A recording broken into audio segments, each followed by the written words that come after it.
রাজ্যে চলছে জঙ্গলের রাজত্ব।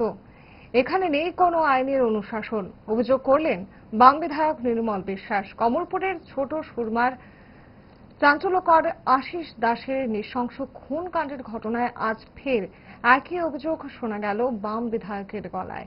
বাম যুবা সংগঠনের রাজ্য নেতৃত্বদের এক প্রতিনিধি দল গিয়েছিলেন খুন হওয়া আশিস দাসের বাড়িতে। প্রতিনিধি দলে ছিলেন বাম বিধায়ক নির্মল বিশ্বাস। পরিবারের লোকজনের সঙ্গে কথাবার্তা বলেন প্রতিনিধি দলের সদস্যরা।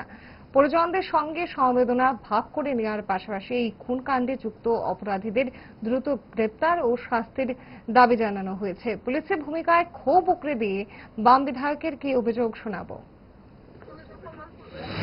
আশিস দাসের খুন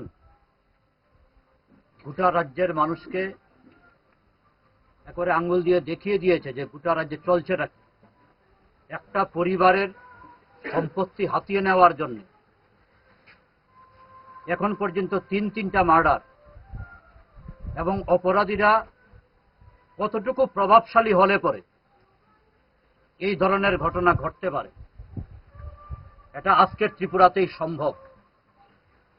একটা জঙ্গলের রাজত্ব চলছে বলা যায়, এবং এই ঘটনা ঘটার পরেও আমরা দেখছি ঘটনাকে ধামাচাপা দেওয়ার জন্য বিভিন্নভাবে চেষ্টা করা হচ্ছে, একটা বিভ্রান্তি তৈরি করবার চেষ্টা করা হচ্ছে, বিভিন্ন ধরনের চাপ তৈরি করবার চেষ্টা করা হচ্ছে।